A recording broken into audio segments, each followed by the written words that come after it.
Okay, we're getting ready to make our inside-out pumpkin pie. So someone gave it to me as a decoration for my Halloween, and I deliberately did not carve it because I think what a waste, you carve a pumpkin and in 3 days it gets all moldy. So I displayed it and I saved it, and now I want to do something with it. But instead of cutting it up and doing stuff with it in pieces, I want to use it in the whole or almost whole format. So what I'm going to do is I'm going to cut a bit off the top, scoop out the seeds, and make what I'm kind of making this up as I go along, inside out pumpkin pie. It's a pumpkin pie that's a pumpkin on the outside, and it has, I'm going to use all of the different spices to spice it up. I'm going to use sugar, and we're going to kind of, cut it up a little bit and put all of this stuff on the inside. And then I am going to bake it, and then we're going to add the crust, and it'll be on the inside. I have no idea how this is going to come out. If it comes out good, it'll be an Instructable. If it doesn't, it might still be an Instructable on how not to make inside out pumpkin pie. Okay, so we're going to start with my handy dandy knife, and I'm going to cut the outside after I wash it. Okay, here we go. I've cut around the outside and we're opening it up, and we've got a bunch of seeds, some entrails, and more seeds and entrails in there. So I'm going to scoop all of this out. I'm going to save the pumpkin seeds for roasting, and then we will figure out what to do next. Okay, so the entrails have been removed, the seeds have been removed. We're going to use the seeds later. And there we have a nice clean, well, mostly clean, pumpkin. Now, I'm going to take a knife, not the big knife that I used to cut off the top, but I'm going to use a smaller knife, and I'm going to score the inside. What I'm going to try to do is create as much surface area as I can, so that when I make this sugar coating mix, that it can get into all the crevices, and we can get yummy, sweet pumpkin bites. Okay, so you can see that it's been well scored here. Now I'm going to mix up the spice and sugar mix. So I will advise you here, just go into your spice cabinet and pick out all the things that you think might be okay with a sweet pumpkin pie. And here I've done the same. Cinnamon, of course. I have some nutmeg. Cardamom, which I didn't know, I forget, I got it for a special recipe. But it says it's good for making pumpkin pie, so I'm going to throw some in. And ginger, I'm not sure, but that was in a recipe that I looked up. Here's whole nutmeg, we're going to use it from here, and some vanilla extract. So that's what I'm going to do. The recipe for pumpkin pie that I'd looked up called for a 3/4 cup of granulated sugar. So we're going to start with that. Okay, so I'm smelling this cardamom, and it is very strong. So I'm only going to use a 1/4 teaspoon of it. Very strong. I forget what I bought it for. And then cinnamon I'm going to use a lot of, because you can never have enough cinnamon.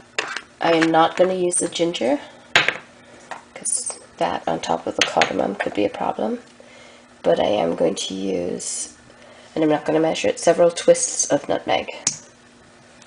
Okay, so we put 3 teaspoons of cinnamon and several twists of the nutmeg. That's the little curls you see on the top. And now I'm going to add some vanilla. It'll make it a little moist, but that's okay, because I kind of need to get it sticking to the sides of the pumpkin.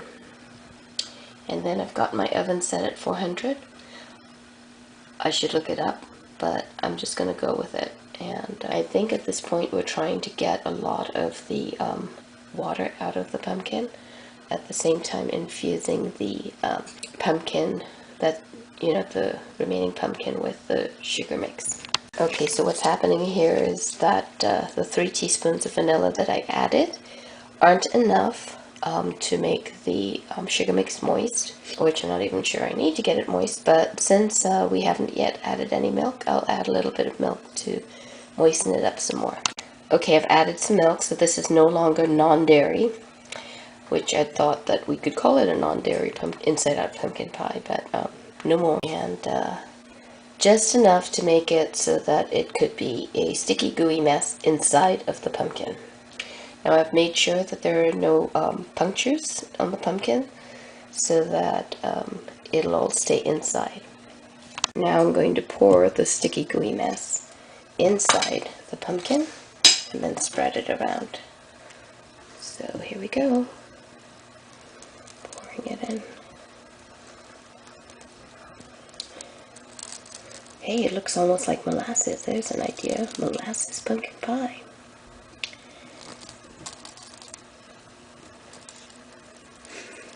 I'm going to put the camera down. There it all is inside it. I'm going to spread it around, but here's what I'm thinking will happen. Even if I spread it around, it's probably all mostly going to end up at the bottom. You're going to have kind of a lighter flavor on the top with a heavier, more sugary flavor on the bottom, which isn't a bad thing. You know that if you're eating the top, you don't like too much sugar, and if you really like the sugar, you eat the bottom. But I think that periodically during the baking, I will baste it up so that the top will get more sugar also. Okay, there it is. It's all spread on the inside, and I tipped it over to do the spreading. It kind of helped me, and I used just a spoon. And here we go. We'll pop it into a 400-degree oven. And if I think, no, I'm not going to. I've used a cup of sugar, and it will be enough for this. It may end up being very sweet, or it may end up being actually a little bit, you know, where I might think that we could have used a little bit more. Whatever it is, that's what we're going with. And I am choosing to put the top back on. Whether that will ultimately be the right choice or not, we will find out. It's in the oven. I had to take out one of the shells because it couldn't fit. Oh yeah, but the whole huge thing. Pumpkin. Yeah, because it's not huge. It's a decent sized pumpkin. We've seen bigger. You could do this with small ones. Pumpkins are pretty big. Yeah, but anyway, yeah, you want to choose your pumpkin so it'll fit inside your oven. Mm-hmm, for sure. Here it is after an hour. The top is about ready to fall in. I might have to take that off and put it on the side. Oh, not too bad. If you look inside, ooh, it's getting all steamy. It's kind of all liquidy in the bottom, and the sides are, let me check the texture. Okay, so checking the texture. The sides are good. It's cooked, but could cook some more, I guess. And then very liquid in the bottom, very liquid, like a pool of, a 1-inch pool of water. So what I might do is I might shred it a bit to kind of mix it up some more, and then I might change the recipe a bit. We'll figure that out. Here it is after an hour and a half of baking, and there's even more water inside, so I'm totally going to have to do something about this. I'm going to let it go some more, but I'm going to make a crumble mix to put inside to absorb some of that water. So for the mix, I'm going to use almost a cup of oats. I'm going to add some sugar. Going to bring it up to a half cup of sugar, and it says cinnamon. I'm not sure I want cinnamon in there. I have so much cinnamon in there already, maybe I'll just leave off on it. And I'm going to use this much butter, which is 5 tablespoons of butter. I'm going to melt the butter in the microwave so that it'll blend easily into the sugar and other mix. 5 tablespoons of melted butter. I'm going to add it to this, mix it all up, and then at some point, not just yet, I think we're going to wait till some of that liquid bubbles out, but we're going to dump it in and see what happens. So the idea behind this is a crumble topping that will also absorb some of that stuff that's sitting in the middle, all of that water. Maybe I'll add a little bit of flour to this.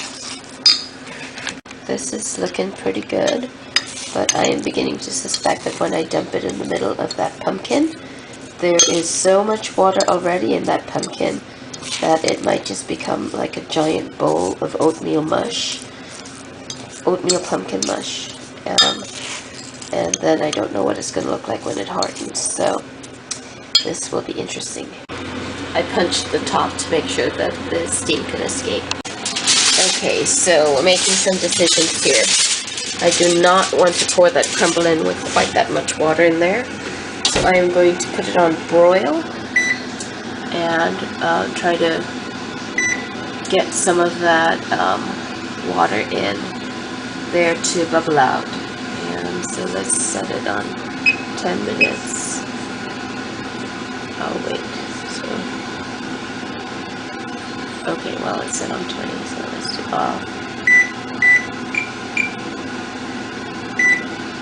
10 minutes on boil. We're going to add a couple tablespoons of flour because there's so much water left in that pumpkin, heaping tablespoons, that I think we're going to turn it into the liquid that absorbs this. So we're really making it up as we go now. Okay, there it is, and I don't care what it looks like inside that pumpkin now, it's going in.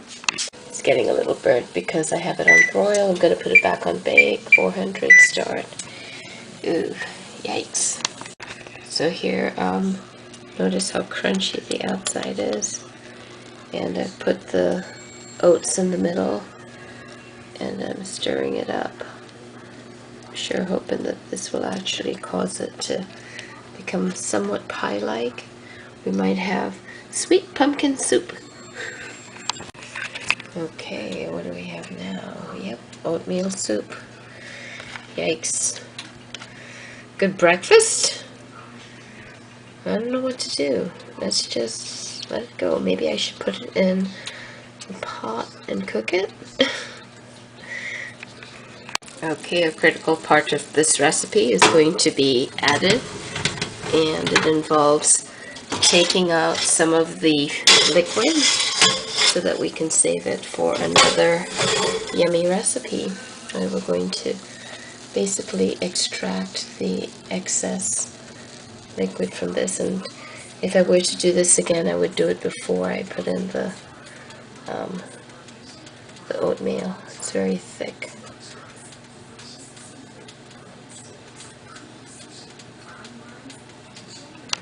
Okay, so it's pretty thick now.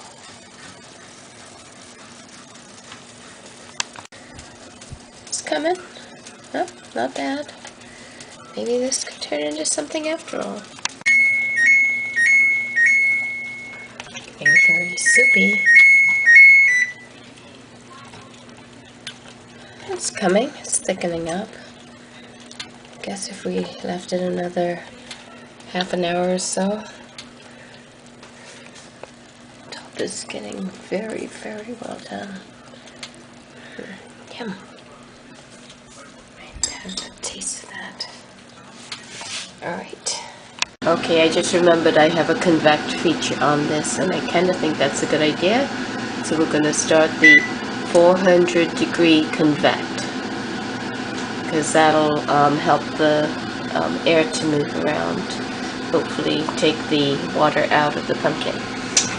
I decided that it's done, and if we look at the texture of what we've got,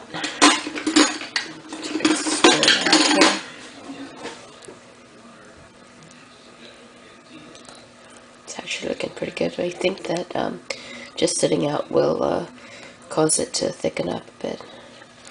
Yum. Not quite what I thought I would get, but still pretty yummy. Okay, there it is. Crustless inside-out pie. Ooh, crustless inside-out pumpkin pie. And just so that you can see what the texture is, it's lumpy, not hard, but firm. Not firm, but, well, you know, whatever. I've just been informed that it's 12:30, so I guess I'll be eating this dessert alone. This is kind of neat. You can kind of scrape off pretty much all of the pumpkin from inside, and the shell still stands up. So then you can mix it up. You need to do this because it's very, very sweet.